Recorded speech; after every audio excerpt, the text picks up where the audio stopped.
between that door and then the bathroom door, those like tribal drums started going in my head, where just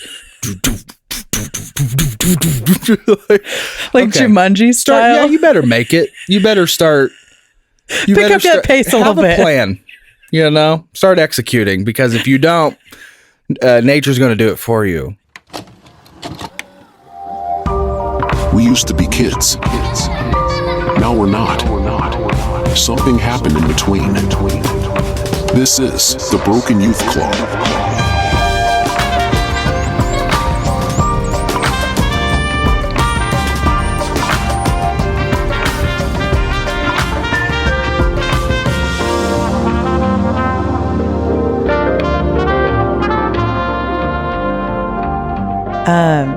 Yeah, we're sleepy.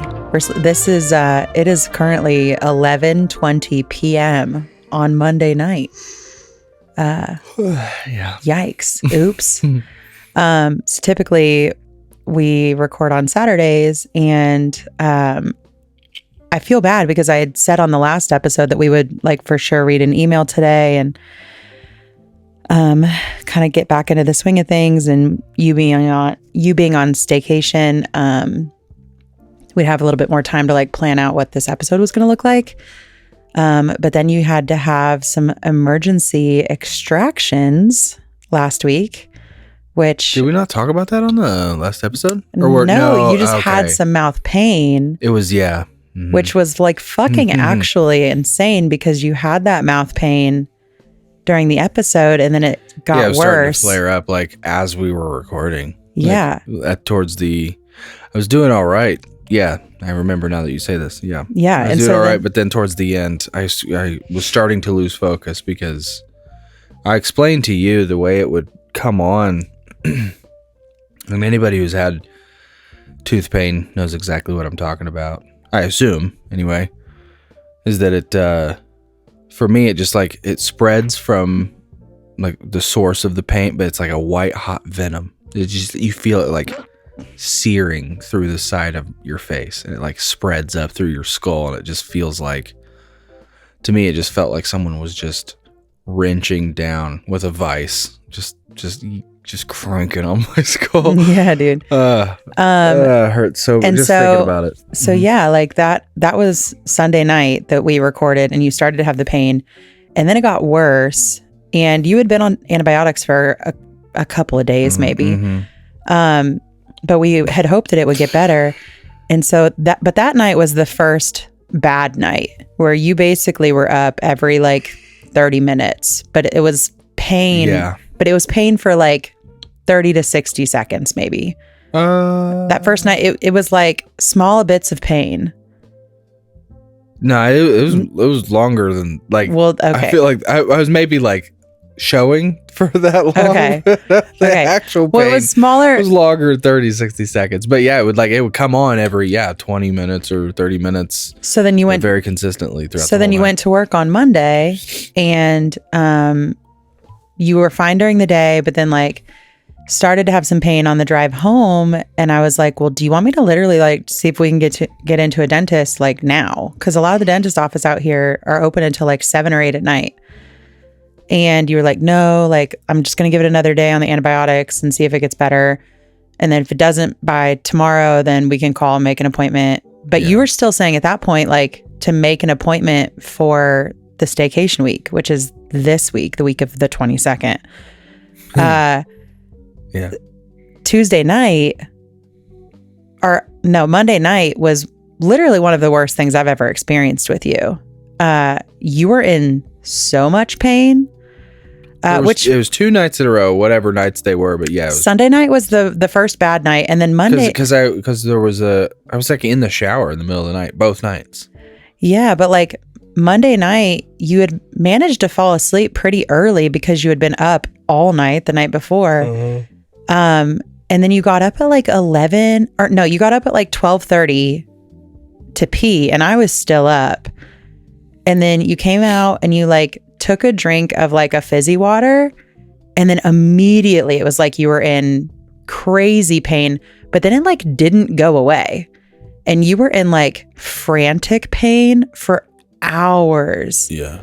Like just, I mean, at a certain point you were crying, which I had like never seen you like being just that. It was like you were out of your mind. Yeah. And you were like, I just don't know what to do. Like nothing was working. I went to Rite Aid at like literally 2 a.m. to get more Oragel rinse and like to just fucking try to figure out what the hell to do because you were so panicked in pain. And so then we called the dentist Tuesday morning and we were able to get you in at like 10:30.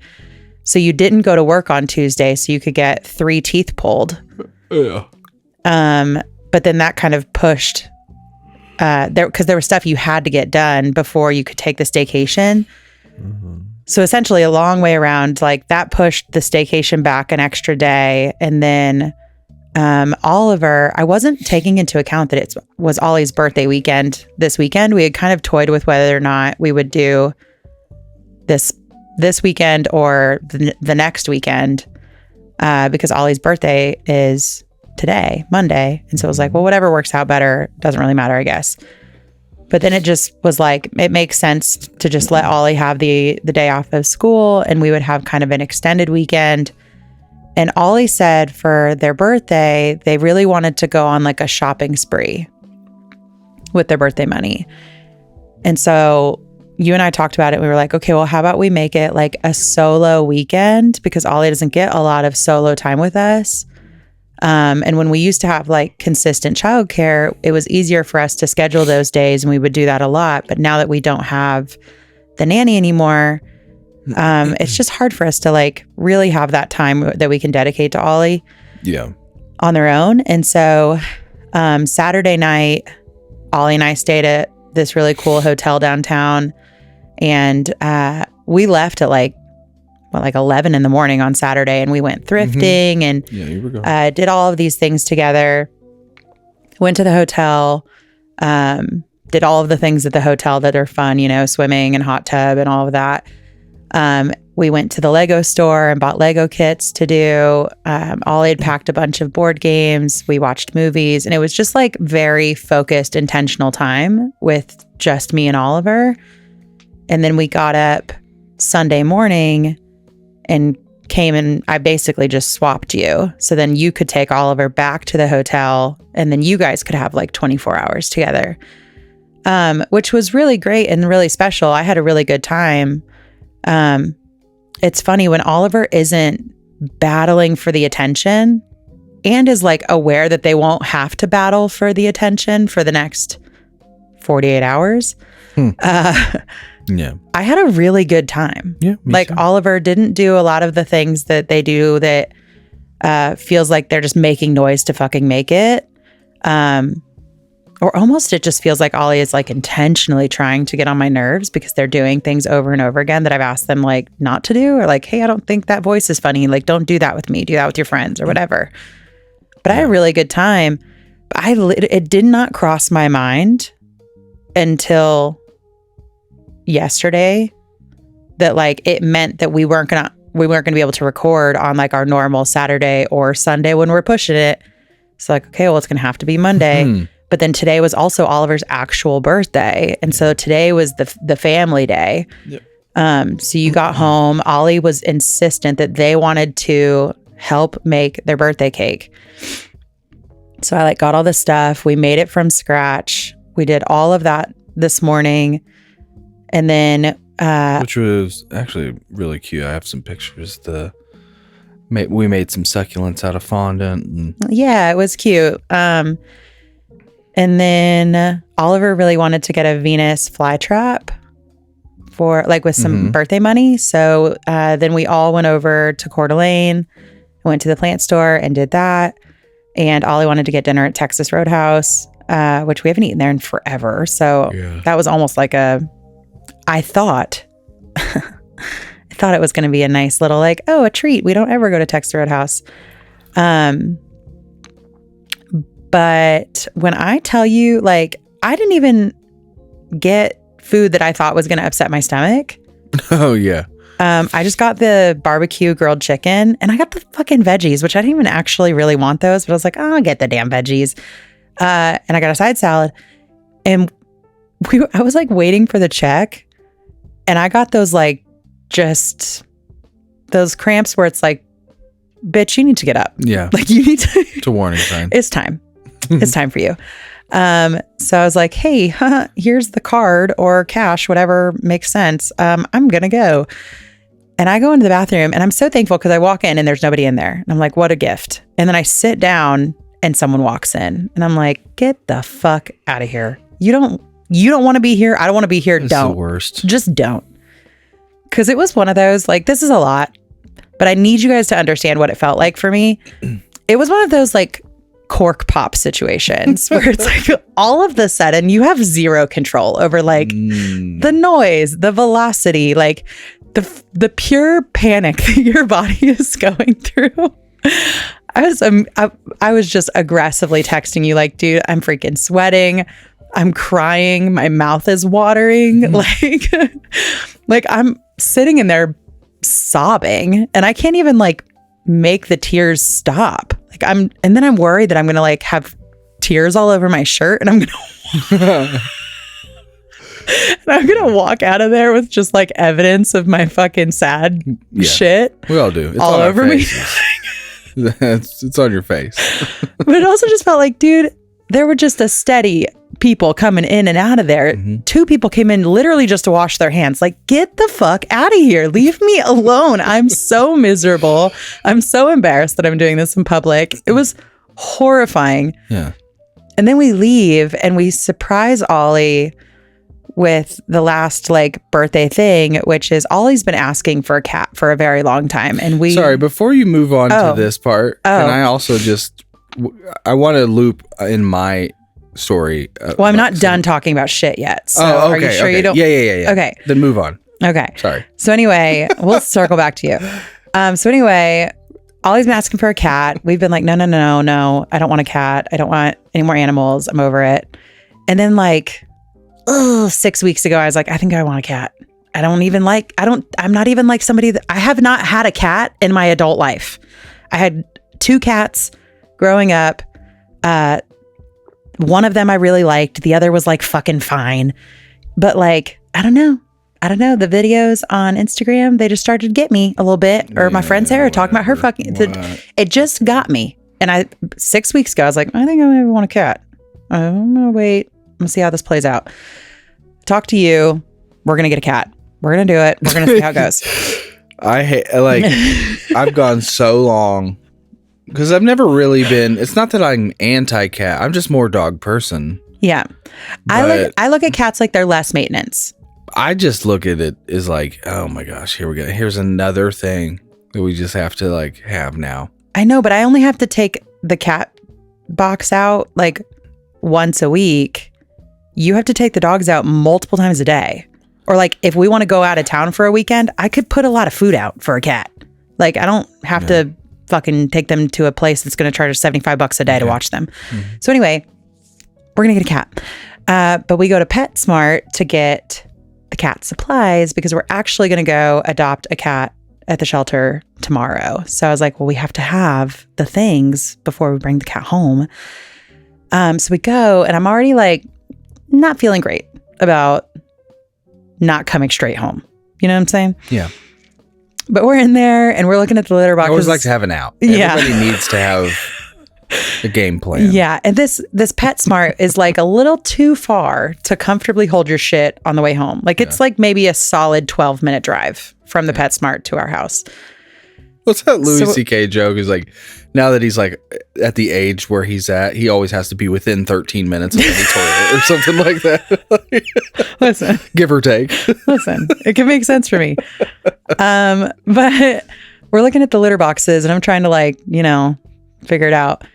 And then I fucking feel it again. I'm like, okay, well, I think I'm going to have to go to the bathroom here. I'm going to have, and I don't want to, but I'm going to have to.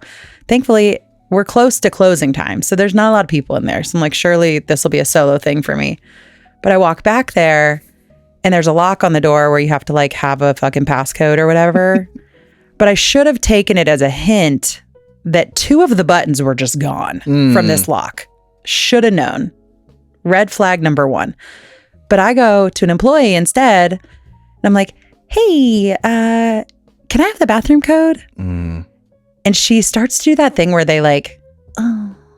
And I was like, oh, is it just for, and she was like, yeah. And she's like, I'm just kidding. And I was like, I mean, I'll pee on the floor.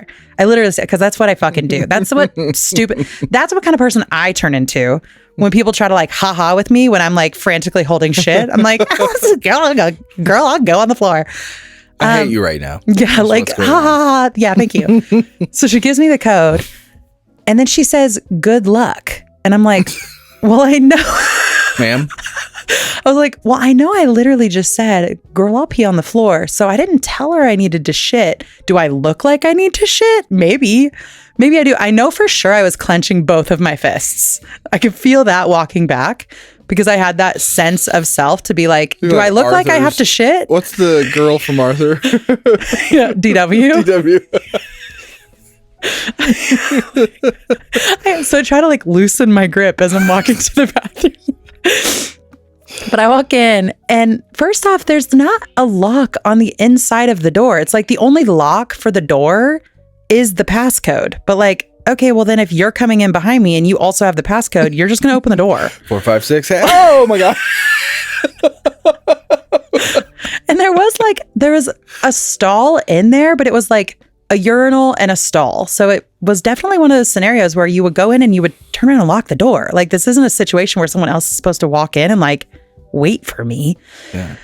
So anyway, I'm feeling a little like uncomfortable about that, but don't love it, whatever. But then there's also just like some exposed like wood on the wall where the paper towel holder is, as if they like borderline punched out like a 3x5 of the drywall when they thought they were going to put in the paper towel holder and then just like put particle board up to cover the hole. Oh, cool. Yeah.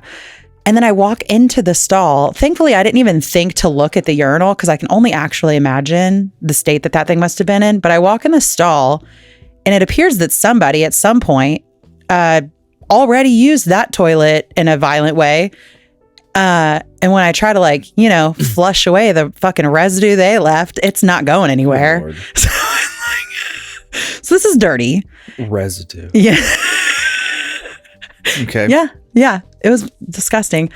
And then also the tank for the toilet didn't have a lid on it. So it's just the like fucking black, like bobber looking situation. So I'm like, okay, cool. Like if I like courtesy flush in the middle of this, is the water gonna like, is it gonna splash out of the tank and get me? Like what's going on here? Didn't love it. Did my business in a very unpleasant, unwell type of way. I let you know while it was happening that I was currently not good. I'm in trouble. Help. And I had that moment of, I think I might also throw up, and there's absolutely nothing in here that I could puke into. But like, what happened? I had the grilled fucking chicken. Do you know how bad I wanted the chicken tenders? And I thought, I'm not going to do it because I don't want it to hurt my stomach. I texted you while you were in there and I was like, hey, I just got a stomach drop. Yeah, and I said, get in line.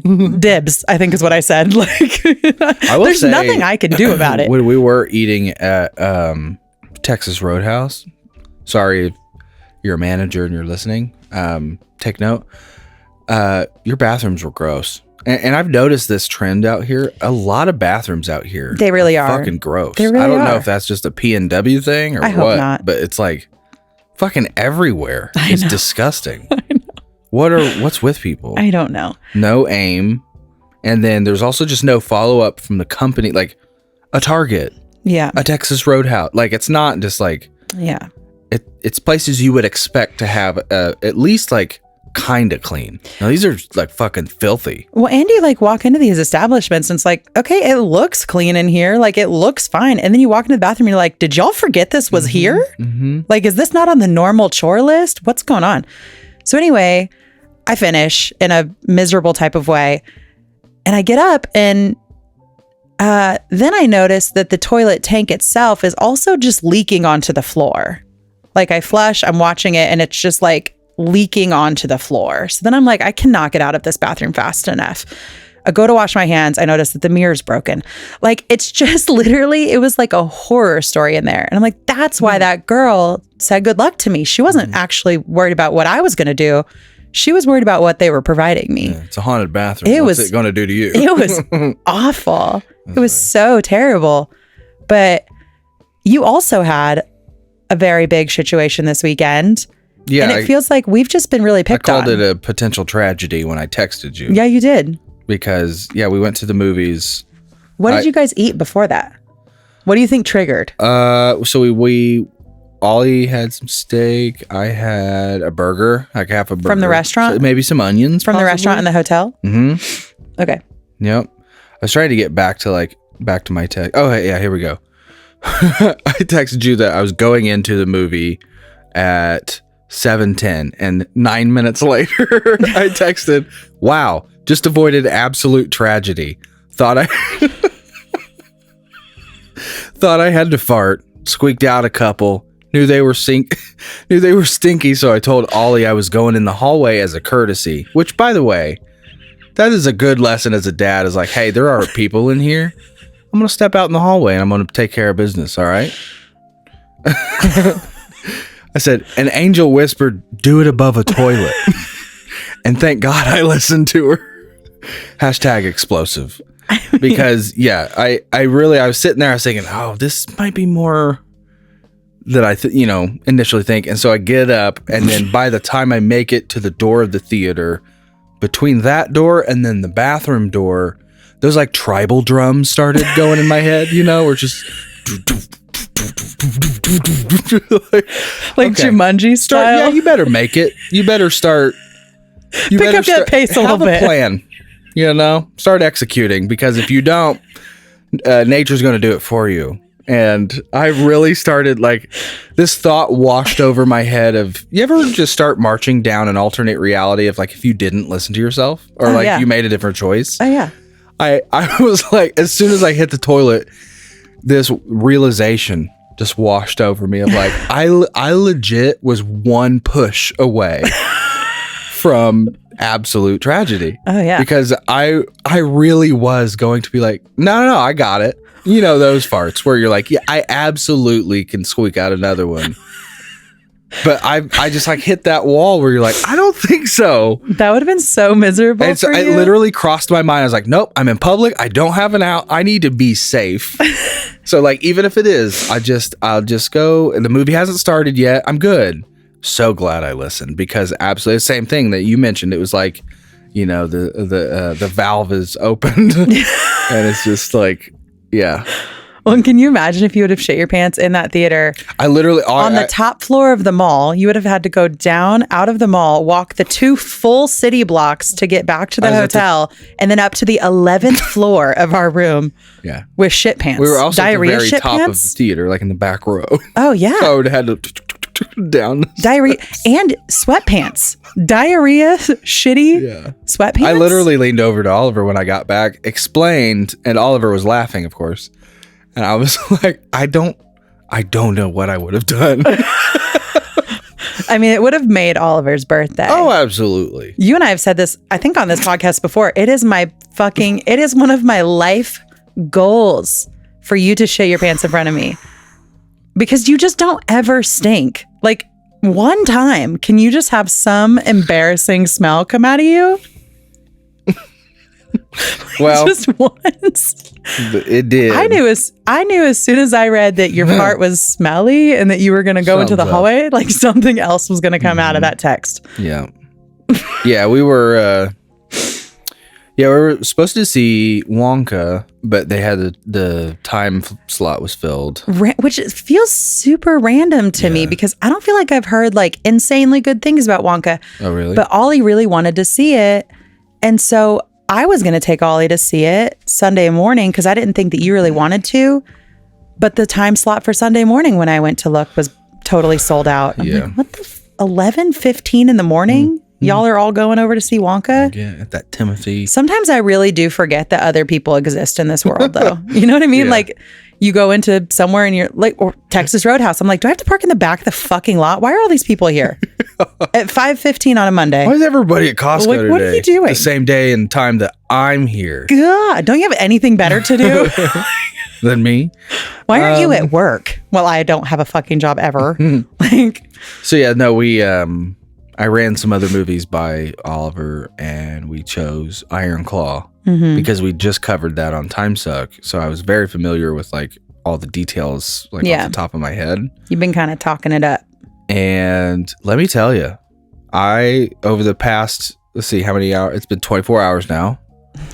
I'm a fanboy of this movie, and I went and looked to see when it's going to come to streaming. And I'm really sad that they haven't even announced like when that's happening, because I want to watch it with you, because I think if you haven't watched it, it's about the Von Erich brothers, the Von Erich curse. They were a wrestling family. They're basically the precursors in the early days of WWF, Indian pro wrestling, and there's a family curse. I don't want to give it all away. Don't say anything else. But yeah, it's about a family of brothers in wrestling. They were recently, the whole family was inducted into the WWE Hall of Fame. I literally only knew about this movie because Zac Efron was getting absolutely fucking dragged for the haircut. Yeah. On this film, and I remember them showing pictures back when they were filming it. Yeah. And like, what the kind of looks like He-Man. Who did this? Yeah, it was super, super bad. Yeah, but I mean, you watch the film, you see it right away, and you're like, oh yeah, obviously it's bad. And I've seen it before, so I was already used to that look, I guess. Yeah. But I mean, you look at the Von Erich brothers back in they had terrible fucking haircuts. I mean, that he was playing a role. Yeah. But I walked away from that movie, and I told you, I was like, anybody who gives Zac Efron hate can take a fucking walk at this point. I'm a fan now. After this film, it was a great performance, and like I was sitting there, like, spoiler, I was doing all I could to fucking hold it together. You sent me a picture that looked like you were not succeeding in holding it together. I absolutely didn't. Like, you text me, you're like, I do not know how I'm gonna finish this. It's so fucking like, oh my god, dude! It's so it's a must watch. Absolutely, it's a must watch. So you and I have to watch it. I'm into films that make me feel, for sure. I've been, I know we've talked about it lately, but yeah, just in general, in an emotional state of my life where things hit me, and it's like I let it in. Yeah. Same thing with music, like new music. If I really pay attention to the lyrics or like what's trying to be said, I am I can tap into that a lot easier these days. And same thing with films, like storylines. I resonate with the story as an adult, I guess. And I don't know if that's having kids, overcoming things, or what it is, but I don't know if anybody else has the same. Because I used to be able as a kid to like watch the saddest fucking shit, and you'd see your parents or other people, whatever, cry through shit, and you're like, really? And I don't know if it's because like an ADHD kid, I wasn't paying attention, and like now I'm finally paying attention to shit. I don't know, but yeah, any time that something is supposed to get an emotional reaction out of you, it's like, that you'll get me. I feel like I cry at everything now. Like everything. The Survivor family reunion day, shut it down. Don't even talk to me.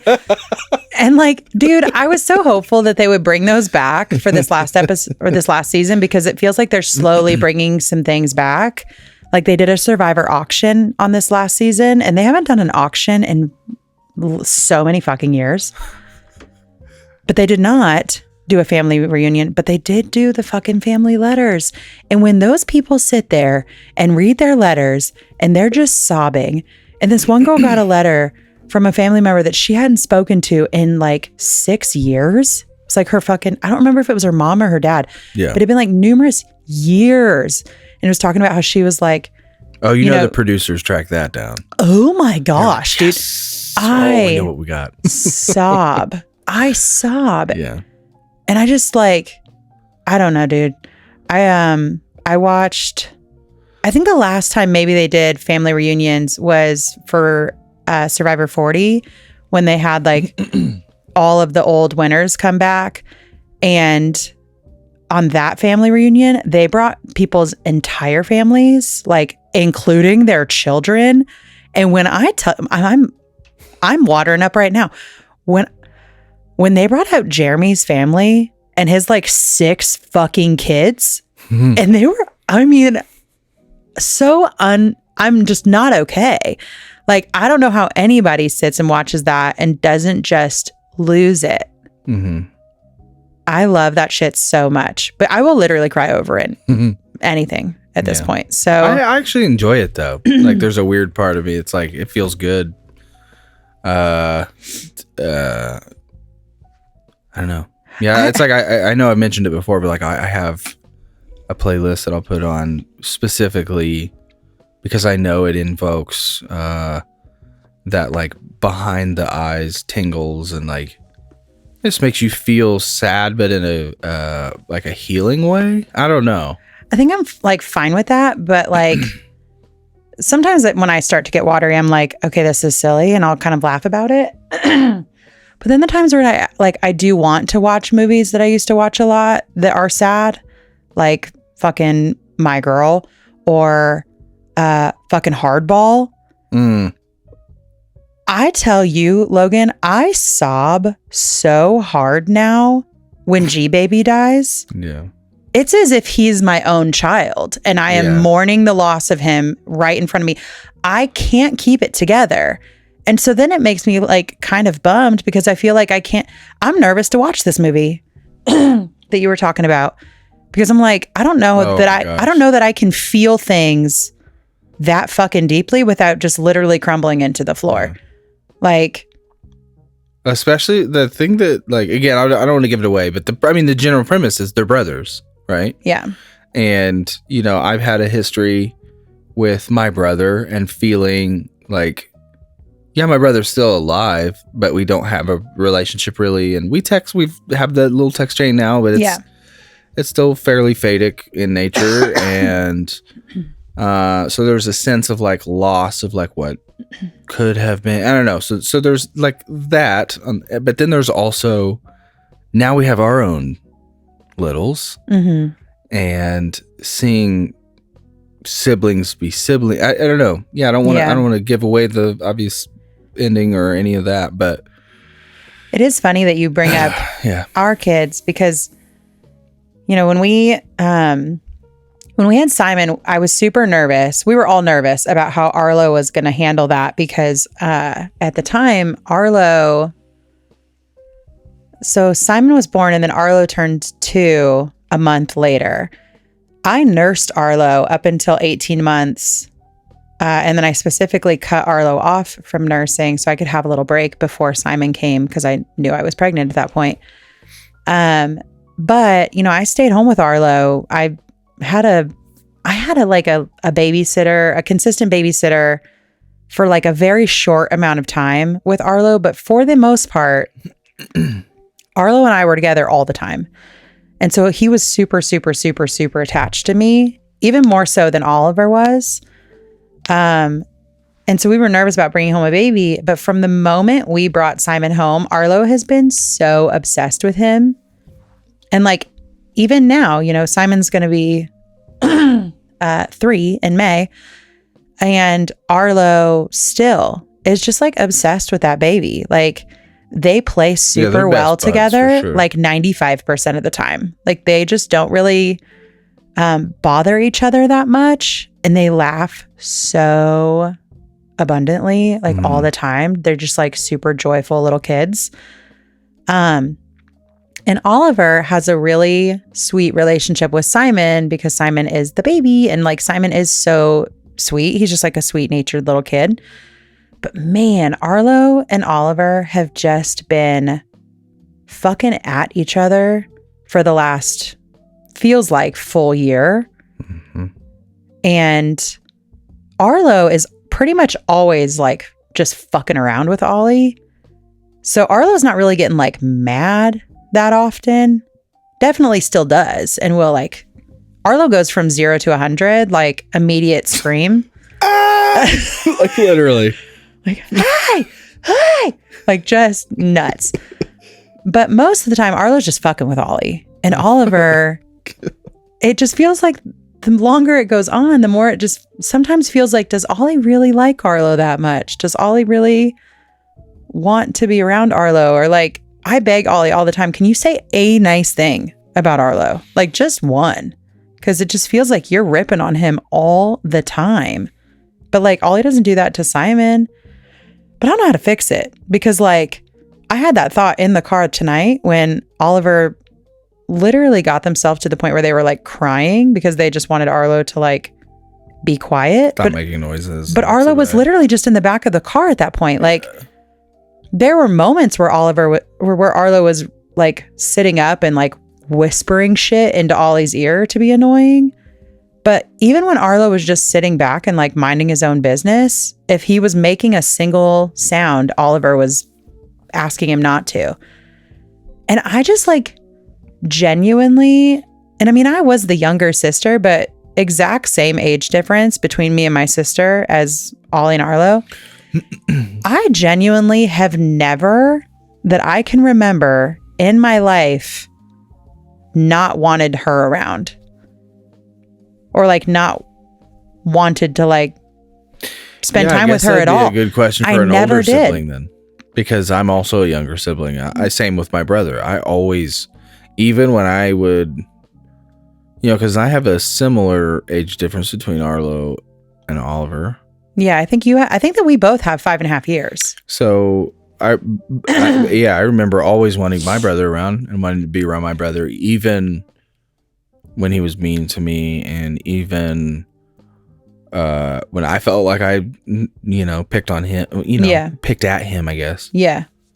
And I don't even want it to seem like... But I'd be curious with my brother, like how often, and even if that's like an extension now of like a reason, like just a part reason why it's like, yeah, we'll touch base with each other every now and again. And like, we're at a point where like, we're good.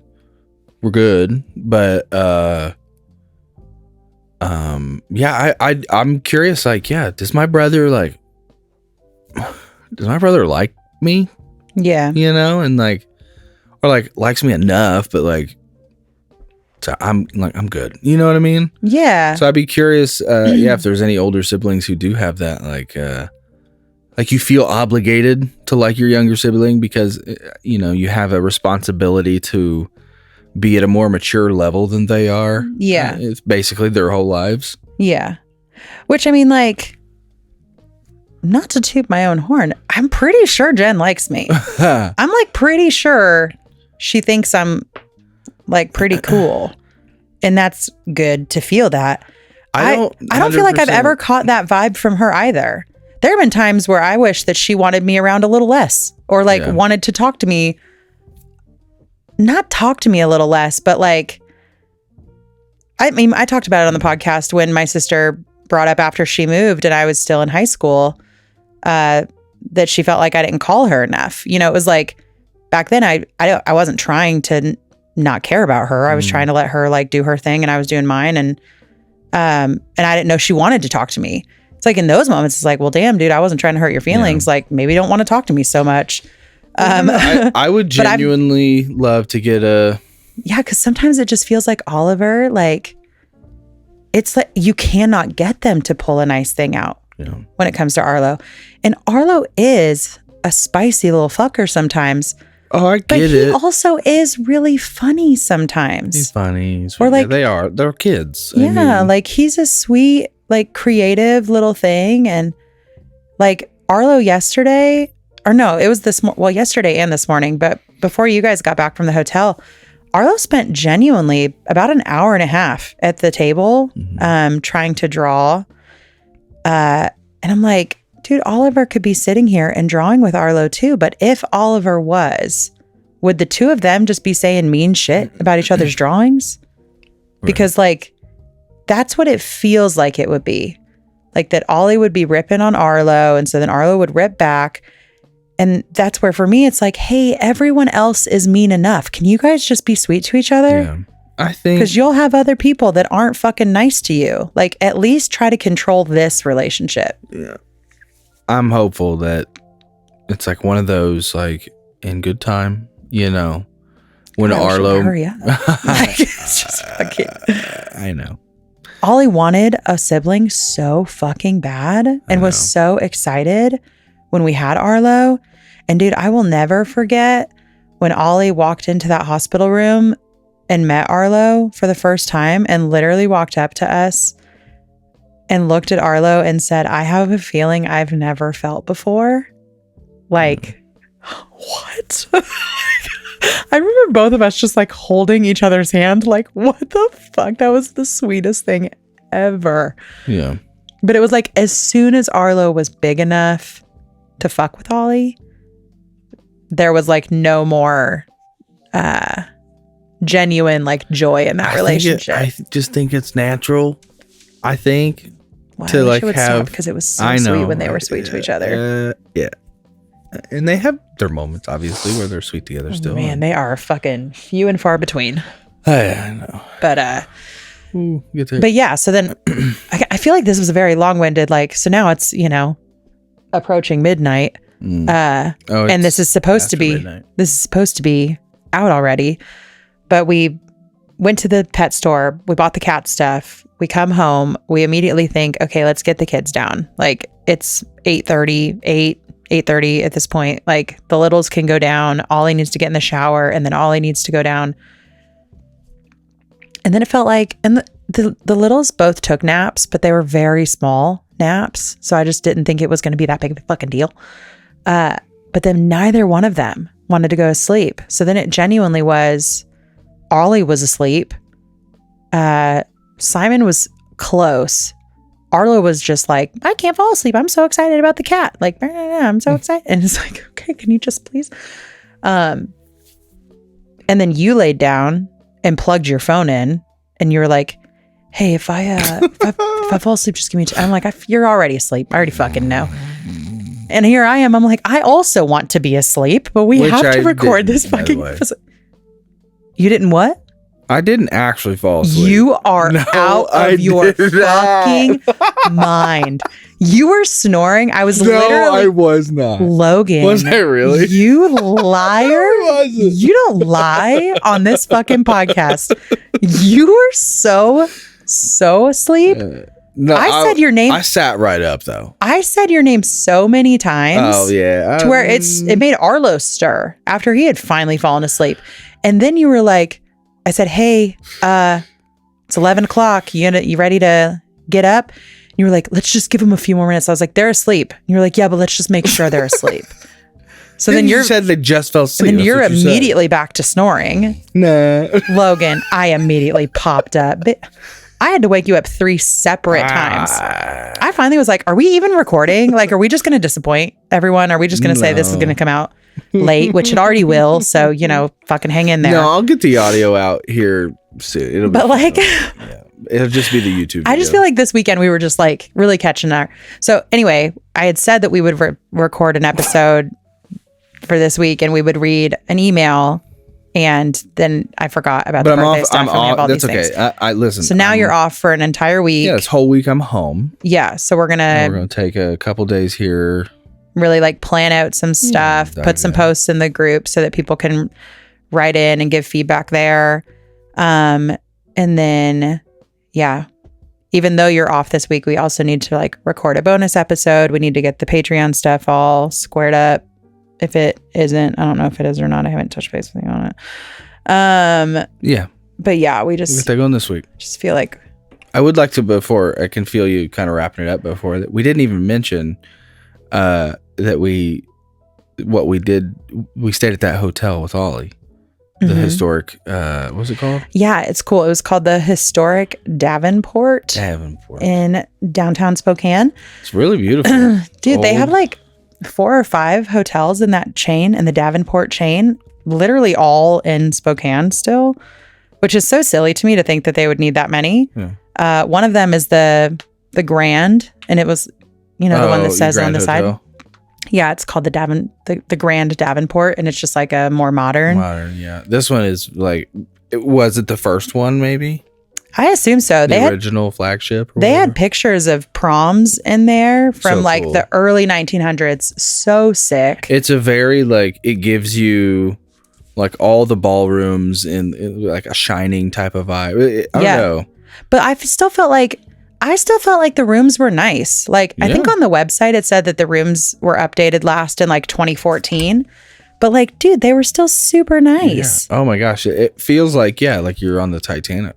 And like, I took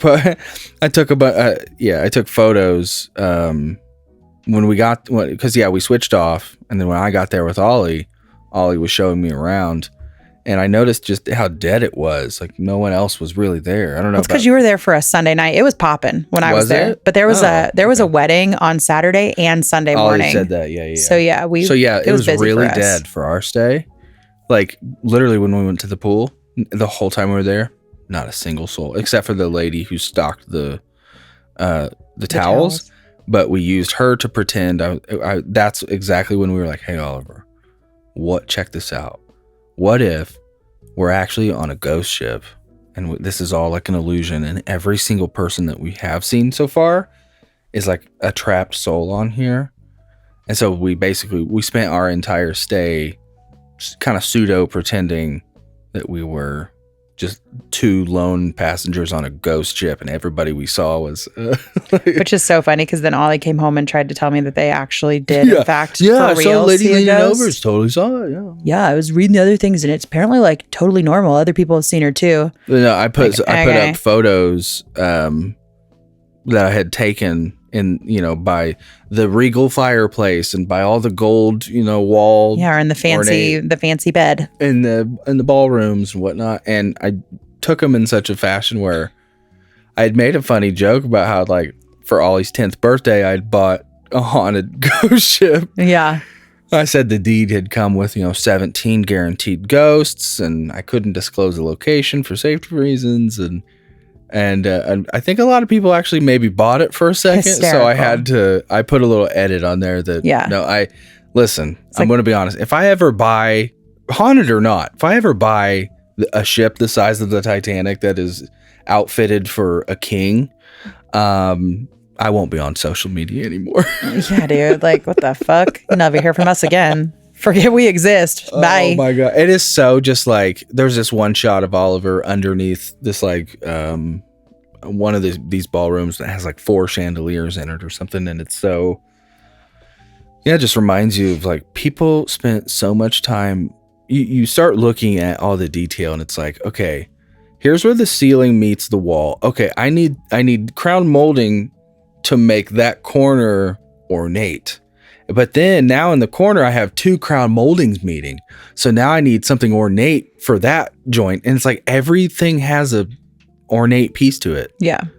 Like the thing that has the thing on it has an ornate thing. Yeah. The ornate thing has an ornate thing. Yeah. So like obscene how much gold and trim and detail there is. I'll post some pictures. Yeah. Yeah. And it's funny because when I booked the hotel, I was like, oh man, like this feels like this is like pretty affordable for like fucking Spokane and the Pacific Northwest in general. And the fact that this is downtown, it was like, I felt like it was affordable. It was like a little over $100 a night.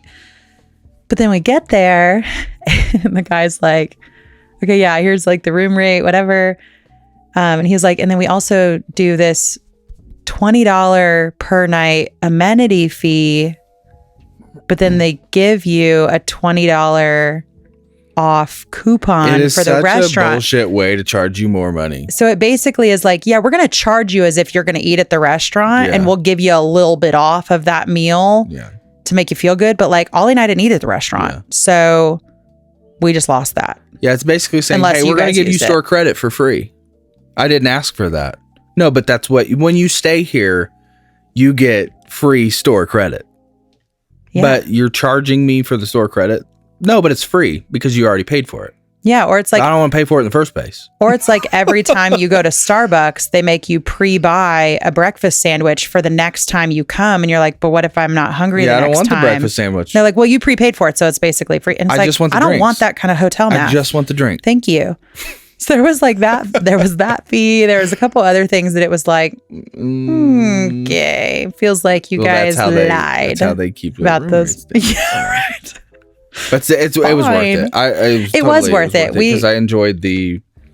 We don't stay at hotels ever. We don't travel a lot, period, because it's just fucking hard. I'd be happy to go back, just for fun sometime. Yeah, it was a sweet little staycation. Like the pool, I thought the pool was nice enough. Ollie was like, I thought for a fancy hotel, this pool would be nicer. I was like, oh, I've been to some shitty, nasty ass pools. Listen, though, in Oliver's defense, I do get it. And let me explain, I think, why.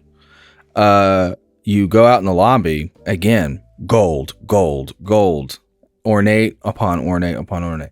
Then you go into the pool, nice pool, but the walls are like a faded mural, like faded mural, and just like very plain Jane. And then the ceiling, drop ceilings across the whole thing, just white drop ceiling. Yeah, and so it's like Oliver noted it just didn't the water match. Stains on the drop ceiling. Oliver's just gonna do that shit.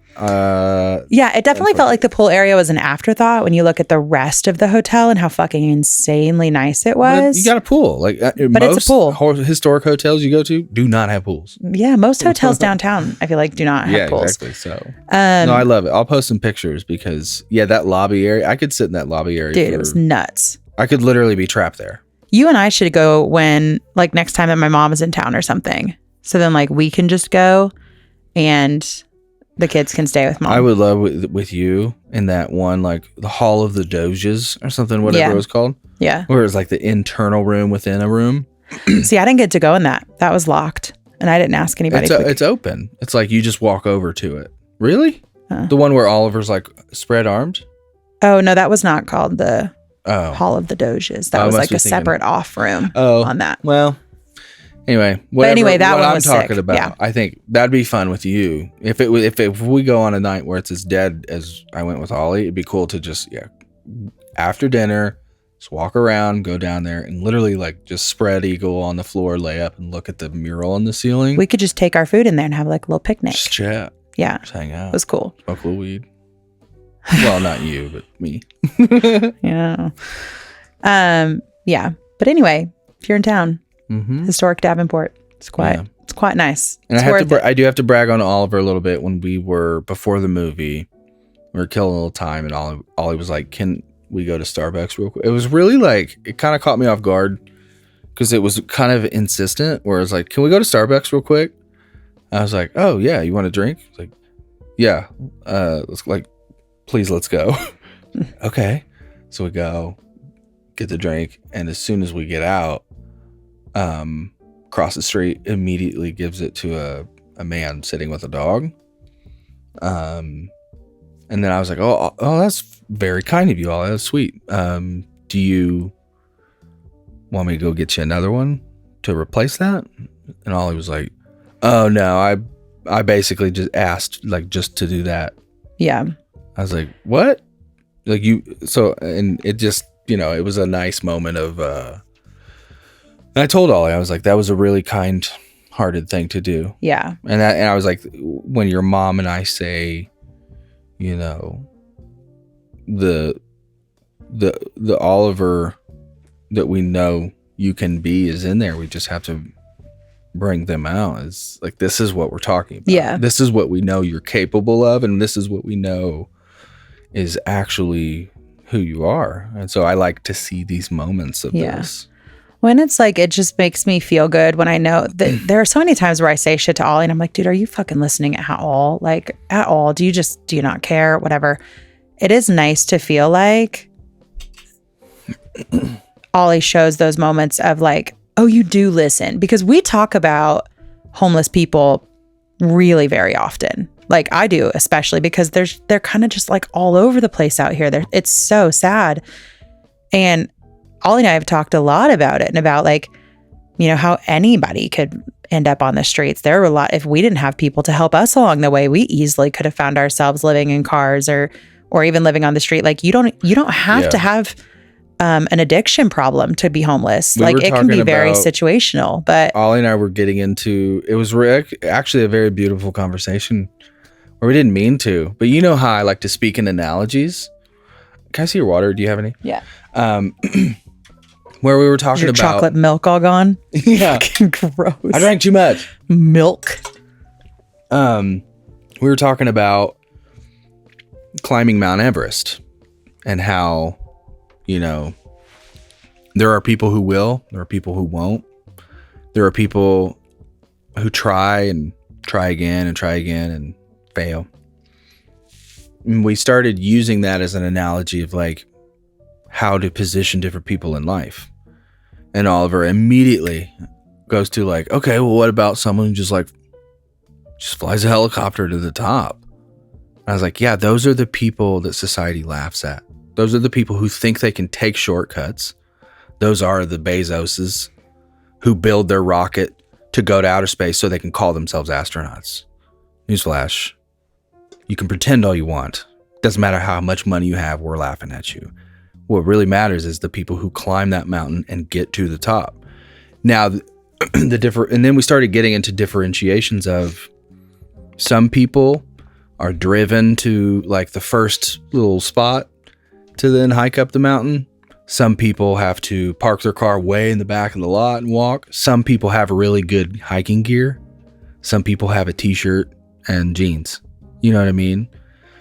Some people have a sprained ankle, you know? Yeah. And then we even got into like, some people make it halfway up, fall, break their leg, and then they're down at the bottom. And so then we get into this really deep conversation of like, because Oliver wanted to continue, we wanted to go get some more stuff for this person right before the movie, and we just didn't have time. But I also had to explain like, there's also like, we have to, it was kind of a thing of like limit and understanding of like, you did a kind thing.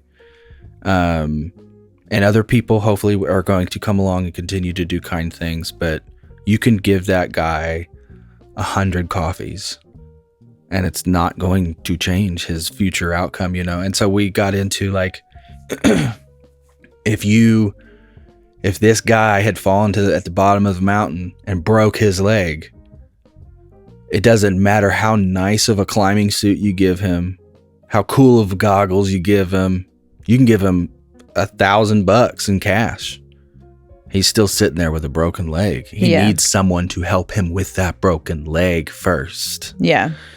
And so yeah, it was just a conversation about like understanding, just because you see someone there in a situation, we don't know what people's situations are, and it could be his fault that he's sitting there with that dog on a corner. It absolutely could 100% be his fault. But you know what also could be the case? It could also not 100% be his fault. Yeah. Which I think is the case almost 100% of the time. Yeah. Where when I was little, I was raised more often than not to kind of vilify the homeless. I had very prejudiced views of like, well, they just take fucking, they're just gonna go buy alcohol, you know, all the shit you hear from good old boy mentality. But I like to think, I've matured a little bit on it and understand that like these are people of society, and society in a sense is a bottleneck. There's only so much prosperity for people to go around for everyone. And when we live in a world that doesn't prioritize taking care of everyone to the extent of minimizing homelessness, you're going to have it. Yeah. And when you don't have social programs, and when you have institutions that kind of churn out, like when I say that, poorly funded education, which then leads to, you know, higher crime rates, which then lead to lower funding of public service. Like it's all like a puzzle that goes together to then churn out fucking shitty situations for millions of people. Yeah. And so yeah, it's like I use those situations not to like, I really try hard to not point at these people and say, well, Oliver, you could end up like this person, because I think that's a kind of a crappy way to look at it. I do when we come across those situations, I do use it as an opportunity to point out to Oliver that this is a reality of life more. It's just to like understand this exists. Understand that, yeah, like you said, this can happen to literally anyone. It's happened to friends, you know, close friends. It's a sad world. And it's just, it's awareness more than anything. Yeah. Well, and I can't remember exactly what it was that we were talking about with homeless people. And Ollie had asked me a question about it. And I was like, yeah, Ollie, like, the homeless people are also just people, like, just like us. And like, they fucking need help, and we need help. And we have family that help us. And we are so thankful to have that. And we're so lucky to fucking have that. But not everybody does. And when like you find a massive amount of people that don't have anyone else to land on. And I told Ollie, I mean, and that could be because they didn't treat their family right too. You know, it's not like you should have this kind of like blind allegiance to always help your family no matter what. Like at a certain point, boundaries have to be set. And that, I can't even imagine how hard that would be to have a sibling that like, I mean, you fucking hear about it all the time about people that have siblings that fall into addiction because they got in a car accident and got prescribed pain meds and then got hooked to them or whatever. And then like, you know, you try to help them, but then they do steal from you to try to like get money to pay for the next thing because they're in so much pain and they don't know how to fix it. And so it's like, I understand when the need to cut off support when people are taking advantage of you or putting you in a bad spot when it comes to like your family or your friends. We've had friends that took a lot from us. But I think that's where like, I try to tell Ollie, like, that's where we need to be looking at, like, how do we get our entire country to just, like, care about people more? Because, like, these are people that need more than even everything I could give them. You know what I mean? Like, yeah. Well, and that's where I think I think I said this either, I can't remember if I said the last episode or maybe the one before, recently. Where I feel like the best way to affect change is not through trying to change the world, but through your local actions. Like that. You know, if Oliver were you know, a little bit older, Ollie is I feel like Oliver would be in a position like to say Oliver worked in the city, you know, was 18 or 21, whatever. And it has now lived a life to where compassion is kind of embedded, and sees this same person kind of often. And then they kind of develop a relationship, and then, you know, some job opportunity happens or something. I don't know. Even if it's one person in Oliver's life, and then like that is now a person that just through being nice, some opportunity has come about just by buying a couple coffees here and there, saying hello and checking up. You doing all right, you know, tonight, and you know, that kind of shit. And so I remember being back in Bloomington, you know, there's a few regulars that I remember when I lived downtown that I'd bump into occasionally, and I'd always keep a bunch of quarters in my truck for like the parking meters. Yeah. And these people, I would always give them a few and check up on them, and a couple times, you know, buy them a hotel, one of the, you know, cheaper motels downtown. Yeah. But give money for that, you know, just caring about people. I do think is, you don't, until you do it, you don't know how good it feels. And then when you do it, you kind of want to do it some more. So I think, yeah, showing the kids that caring even about strangers, to, again, within reason, because we also had that talk too of like,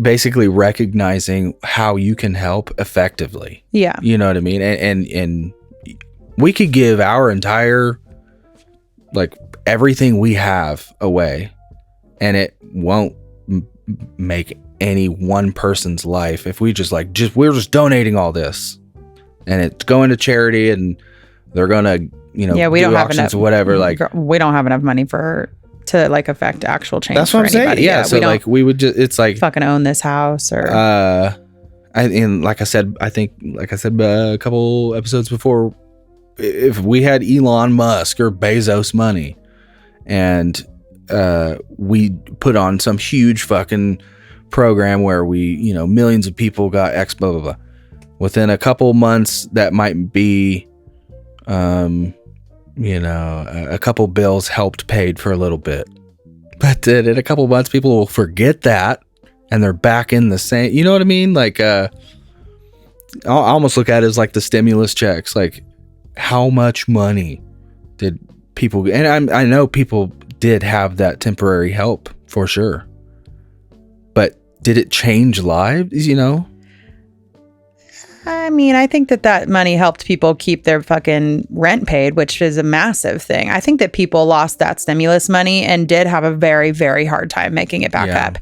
And I looked at that as an example of like, hey guys, look, the government could also do this and help with the fucking insane cost of being alive right now. I think, and they could do it for a while. I'm sure. Yes. Let me back up. I know that was very helpful for a lot of people, and I'm sure was a lifeline for a lot of people. I think en masse is what I'm saying is like, here we are today, and many of those people, I would venture a guess, are still struggling. Wouldn't you say? Yeah, but I think if they still were receiving those stimulus checks, they would be struggling less. Yes, but I'm saying like, even if I think my point was like, even if we were billionaires and we did the same thing, we're just like, war once, we're going to give everyone. I think that the billionaires could make big. If they all got together, change. Absolutely. I agree. Yeah, if they all got together. I'm just like, I go back to my point of, I think the best change, if everyone affected their local communities, I think if everyone then it'll be this like big collective. I think if everybody just fucking cared more about people, then we would be making sure that. I feel like I hope I'm not getting misconstrued here. I also believe, yes, we should, if we had a handful of billionaires like do some good here, oh my gosh. Yeah. I'm on that team. I want to make that clear. Yeah. No, I know you are. I'm tired. It's like 12. Yeah. No, I know.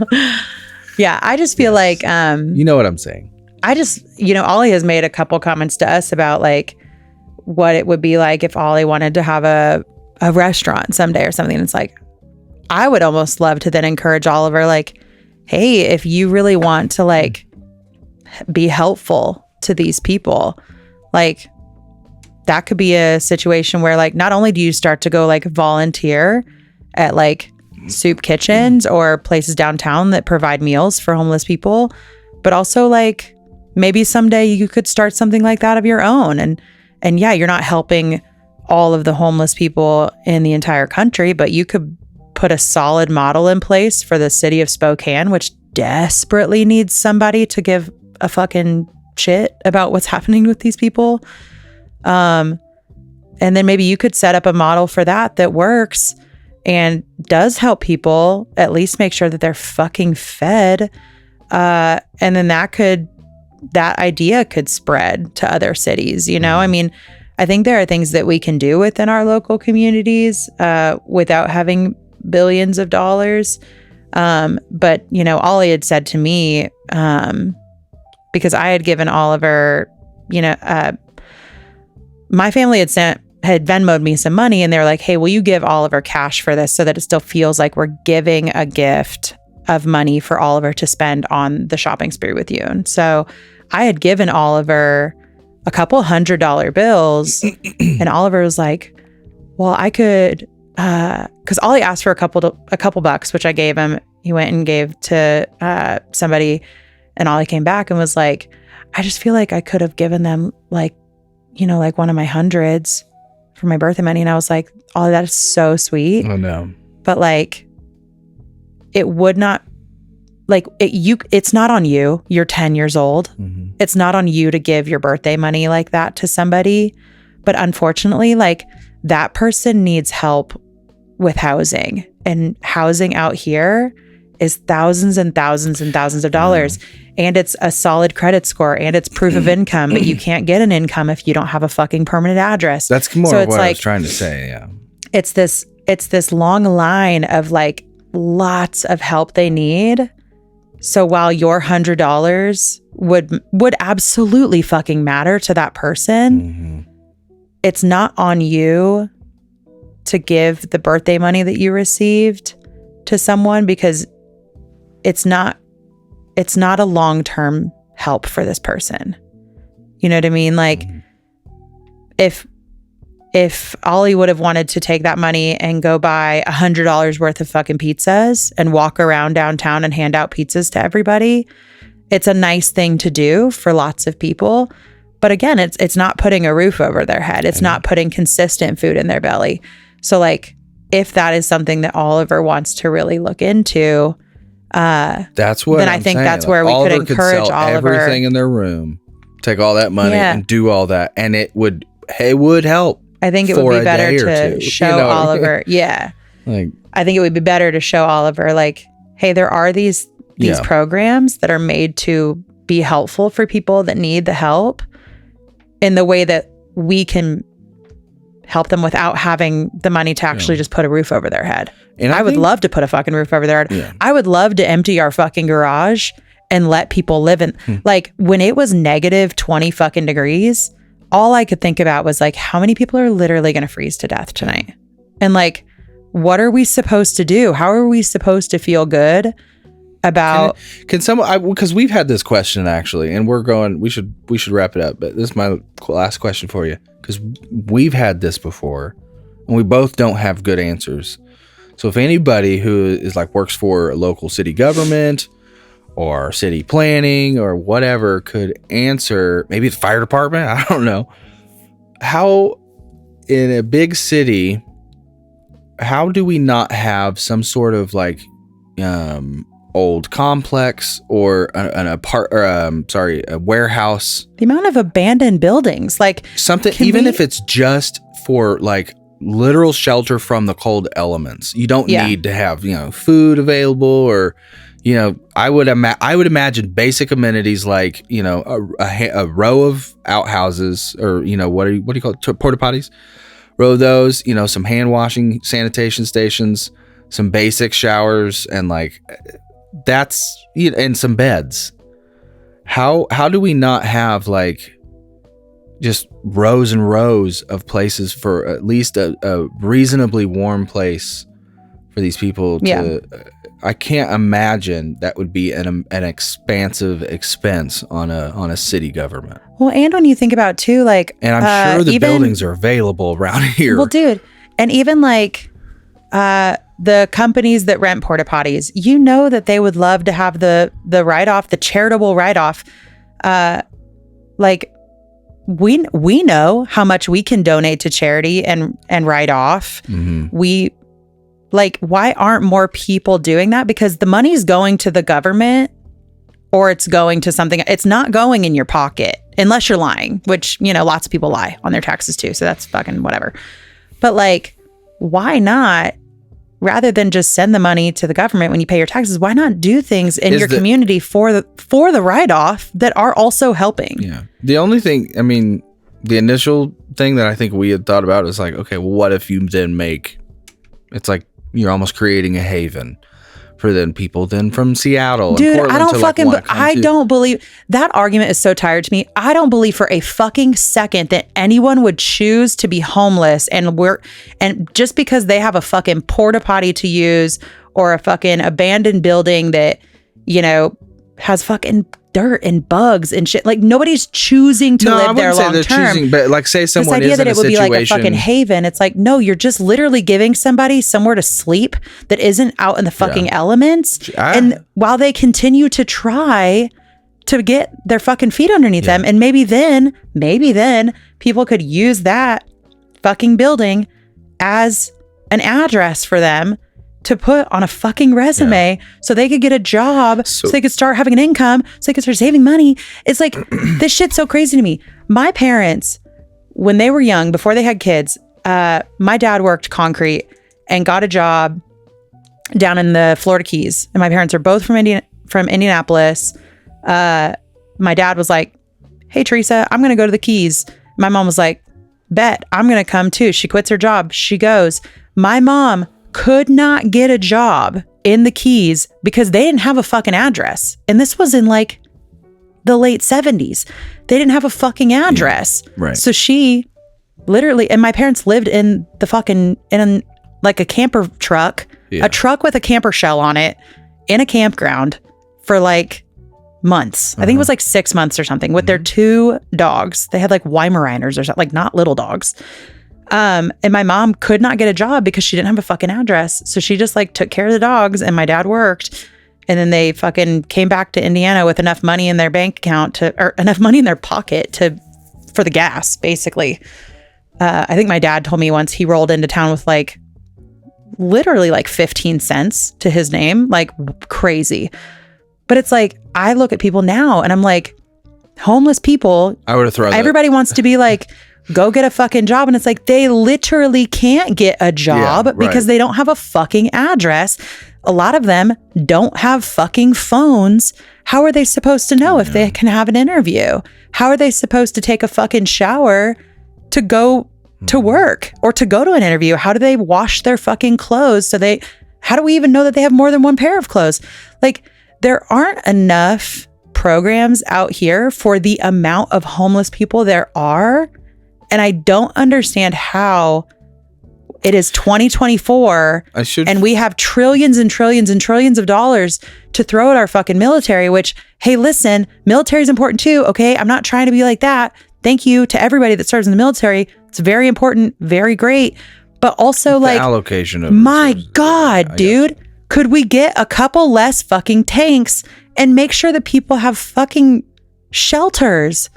I don't care if you want to think that it's like, well, that could be looked at like a haven and people, why would they ever, well, who would want to live in a crowded building with a bunch of other homeless fucking people that are sad and going through shit and trying to get on their feet? Why would anyone choose to stay there long term? Why would anybody do that? Nobody's going to do that. That's ridiculous. Like, insanity. If that's the way that people want to think about it, literally, why are we using any government services? Because are you just assuming that literally everyone that's on food stamps is abusing the system so they can stay on food stamps forever? And also, if they are, fucking good for them, because groceries are hella expensive right now. Maybe if shit was more affordable, they wouldn't need to justify staying on them. I just don't, dude, like I could start a whole new episode on this shit, and I don't want to do that because it is after midnight and I'm tired. But I just need y'all to know, I think that's some shit. And I think if anybody ever said that to my face about we can't let people stay in an abandoned building with fucking porta potties and a place to shower and like, I don't know, maybe even let's pump some electricity, some fucking heat in that bitch, because there's gotta be a government subsidy for that. The idea that we should do that because people might treat it like it's a haven, eat my ass. There's no fucking way. There's no fucking way that anybody would choose to. And I know that you don't think that. All right. I know you're like devil's advocate over there. No. But I'm just saying, I feel like that is an argument. It's a stupid one. It's like, okay, if you create a city that is. I need someone that thinks that they're smart to say that to my fucking face. Let me finish point. If you make a city that is hyper friendly to the homeless population by giving them amenities, then this is the argument. Yeah, more homeless people might have to come because there's nowhere else to go. From surrounding communities, that is an easier trip for those people to migrate in. So then what if you double your issue? See what I'm saying? Well, I think that the hope is that you're also helping solve an issue. So maybe your conversion rate there of people to like be able to get off of the streets would go up.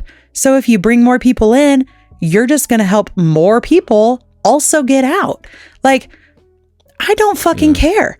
I don't care if I'd love to see like current studies on it. If anybody like works in any social services or government services that are related to this, I would love to know more information on like what our local government's doing here on this, or progressive ones, or if you're from a place that's regressive, where it's like, oh no, they've cracked down. Like, I know people can tell me I'm stupid or that I don't know what I'm talking about because I'm not in politics or local government, and that is fucking fine. I refuse to believe that we live in 2024 and we have fucking all the shit that we have and we can't figure out a better solution for this. I refuse. Yeah. And the excuse cannot be that there would be a concern that more homeless people would flock to those cities. That's just heaven one of forbid, them bro. Heaven forbid you become a city that is known for fucking helping people. Would that be the worst thing on the planet? My God. Maybe then some of the people that actually do have money and do support charities. I know there are a lot of celebrities that put a lot of money into charity. Maybe those people would want to back that city more because so then you would have more money to help you with your more homeless people problem. But also, again, I would have to wager a bet that if you are a city that is really putting your fucking foot forward to help people, like, we are going to provide housing for you to help you line up a job. We will have fucking laundry service for you so you can have fucking clean clothes to wear to these things. The amount of clothes that you and I fucking donate, dude, like, there's no way that there isn't a possible scenario where we could be helping lots more people. I don't understand. It's so frustrating to me, and it kills me to hear my fucking 10-year-old wanting to give their birthday money to solve a problem that us adults should have been working on a lot fucking harder. Mm-hmm. Yeah. We actually just need to be done. I'm actually heated. I'm like sweating. Sorry. And I feel like I have like so many more things to say, and I don't want to get in. I gotta go to bed. Yeah. So more on this next time we decide to bring it up. Fuck. More on America's homeless epidemic. My God. Don't put me on the phone with a politician. I will rail them on this shit. I'm so, no, I genuinely am curious, and I am open to like legitimate, like, well, here's why it's tricky, because, for me, I am one to think that complicated solutions are more simple than they actually are sometimes. But I am also the person who is open to like understanding that, I know it's a complicated thing, but I would think that there is room for also more compassion in the way that we run the world, like, hey, maybe we can save on the, our police and, hospital services budget if we didn't have so many people to have to tend to, if we didn't have so many people that we felt like we needed to arrest on the streets, or if we didn't feel like we had so many medical emergencies to tend to on the streets, maybe we wouldn't have all those ambulance run costs, right? Mm-hmm. Or those jail booking costs. Like, maybe we could reallocate where we are spending our services. Anyway, that I'm just a completely genuinely curious citizen. So I don't have the answers. I just like to. I feel myself wanting to bring up more stuff, and I just need to. Okay. We gotta cut it. We gotta cut it. Yeah. Okay. So yes. If you're not in the Facebook group, please get in there. We are going to be posting in there more this week. We're going to be lining up a couple of different table talk topics that we want to get your feedback on, but also just a couple of general ways that we want to kind of reorganize the show a little bit. What are you looking for? My vape. I don't know where that is. So if you're not in there, it's just Broken Youth Club on Facebook. Whoa. You took my fucking water and you didn't give it back. Oh, sorry. If you have an email that you would like to submit, that is just mylife@brokennouthclub.com. That can be a story from your childhood, a story from now, a story that is hard to tell or one that isn't. Or just something fun. Yeah. Just something that you want to share with like a group of friends. Before we got into the topic of homeless people in Spokane, I actually was going to talk about 10th birthdays because I remember a lot from my 10th birthday. Oh, yeah. That was a big one for me. And I was going to talk about that. And so I guess we're just going to have to put that in the Facebook group instead. Yeah. We'll do that. And make that a table talk on birthday stuff. But yeah, submit a story if you want to. We also have the hotline still, which Logan will have the info for that. And yeah, changes in the Patreon. So if you guys are interested in that, that'll all be going into effect very soon. It'll just be $5 a month flat, and you'll get the extra episode. And we're going to be like organizing more bonus content and more behind the scenes types shit in here.